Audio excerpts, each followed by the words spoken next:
Unang trabaho din namin po.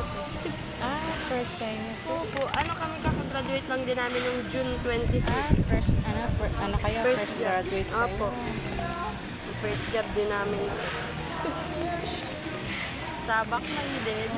Kasi sabi nga nila, habang may pagkakataon pa mag-aral, mag-aral. Kaya nga po, lalo na kung yung mga nagpa-aaral ay nagasuporta din. Oo. Yung anak ko naman, may tuition yun, monthly.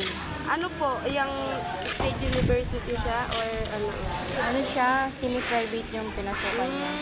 Kasi yung university kasi dito sa sa Taguig, ano lang, 4. Public yun. Opo. Eh, ang problema. Kami din po, state university, wala din naman po kami pinanood. Ang problema kasi wala yung sa isang university wala yung Yung course niyang gusto.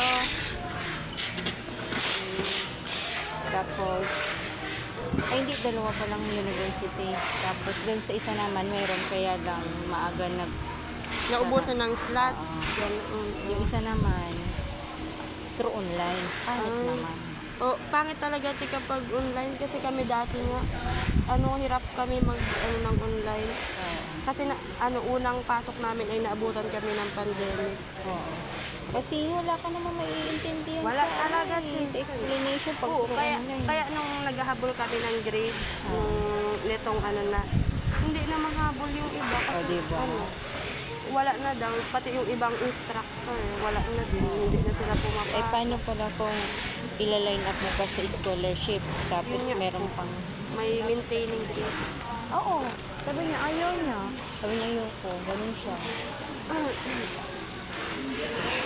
Kaya nga sabi ko, ano lang naman yung paglinis eh. Sabi ko, kaya mo yan. Ayoko. Ganun siya. Sino? Hindi, kasi may schedule kasi ngayon maglinis ng CR. Ayun si Marjorie. Eh, tinawag ko, sabi ko, ano mo ngayon? Tapos may naka-ipaskil kasi doon sa na yung schedule nga. Opo. Tapos sabi ko, ikaw yung naka-schedule. Ano sabi ko? Sabi niya, ayaw niya daw. Sabi ko, hindi, kaya mo yan. Sabi ko, ano lang naman paglinis ng CR. Ayaw niya. Ano sabi ko? Hindi talaga siya naglinis? Hindi, ayaw siya. Sarap. Sino pong isa pa? Ilan po? Isa lang ba? Isa lang sa lalaki, isa sa babae. Ayaw niya. Kaya ayun, nag-ihinga ako kanina. Binuhusan ko yung sahig pa. Ala, magagalit na naman yan si ma'am. Magagalit talaga yan si Ma'am Arnie naman. Kasi ayaw nila mag-linis. Tapos, ang mga taga-CSR, mag-ano din yan. Sino ang sa CR? Si Marjorie pa. Kala ko naman si Ate Joanne.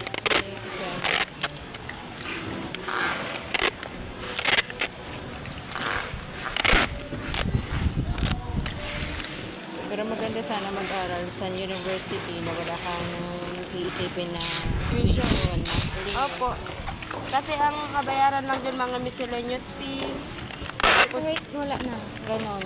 Yung parang free talaga, as in free. Wala kang may marireceive ka pang allowance. Ganon. Meron dito.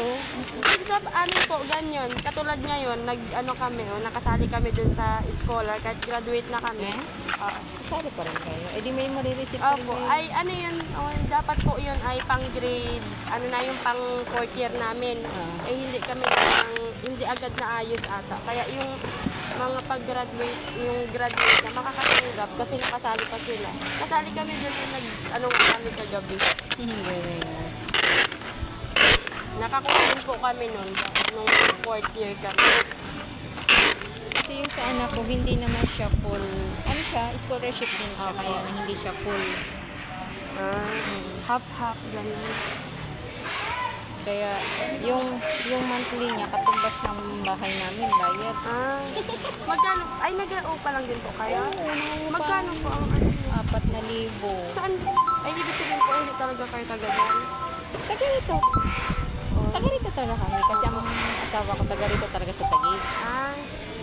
Eh, syempre, yung sa party ba nila noon, na rin. Naibenta nung bali tito, gano'n. Tita, ganyan. ayos na din. Sa Hirap amin- nang nangungupa. Eh kami nga po, nangungupahan din kami sa dun. Sabi nga Tatlo. kasama. 3,000 wala kami. Pero ano na rin yun kasi 3,000. Per head naman po. Eh di ano yun, 9K per ano. Tatlo kayo. Nga po. 9K yun. Ang dami din.